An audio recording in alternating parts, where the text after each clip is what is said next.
साथ उत्पीड़न किया जा रहा है। जी। आप एक नोटिस भेजिए, लीगल नोटिस भेजिए हम्म। और व्यापारियों से उनका ब्यौरा पूरा मंगवाइए। इस जी। तरह से नहीं होता है। इस तरह चोर के साथ खिलवाड़ किया जाता है कि आप अचानक किसी की दुकान पर पहुंच गए, उसके ग्राहक खड़े हैं, हम्म। उसके यहाँ सामान बेचा जा रहा है और आप अचानक पहुंच कर उसके अंदर आप कार्रवाई कर रहे हैं। जी। टैक्स की चोरी के लिए आपको एक नोटिस देना चाहिए, उसके पास कागज पर्याप्त है तो ठीक है, हम्म। पर्याप्त कागज उसके पास नहीं है तो आप कार्रवाई करिए।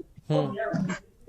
लेकिन विशाल जी, यहां पर एक सबसे बड़ा सवाल ये खड़ा होता है कि अगर टैक्स की चोरी कोई व्यापारी कर रहा है और उसको अगर आयकर विभाग, जीएसटी विभाग नोटिस देगा, तो वो ब्लैक मनी को व्हाइट मनी में कन्वर्ट नहीं कर लेगा उतने समय में जितने समय में उसको आयकर विभाग के पास पहुंचना है दस्तावेजों को लेकर।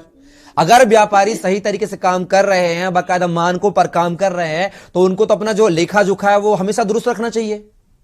जिस तरह की कार्रवाई हो रही है, पूरे प्रदेश भर के अंदर आलोचना हो रही है। जी। जिस तरह से अधिकारी आ रहे हैं, जी। चोरी चुपके गली गली मोहल्लों से निकल कर आ रहे हैं, अचानक किसी की दुकान पर पहुंच रहे हैं। जी। ऐसा नहीं है। आप नोटिस के माध्यम से कम एक दिन का समय ले लीजिए। जी।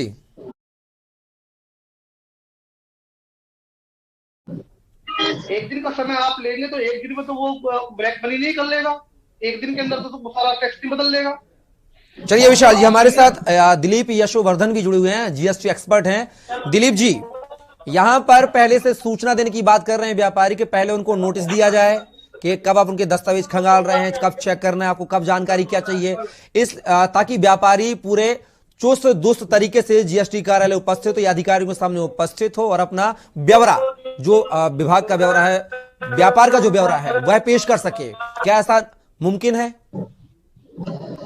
देखिए, हम लोग दो एस्पेक्ट पे बात कर रहे हैं। एक तो आप इनकम टैक्स की बात कर रहे हैं और दूसरी जीएसटी की बात कर जी। रहे हैं। जी। मुझे लगता है कि आज की जो डिबेट है वो जीएसटी की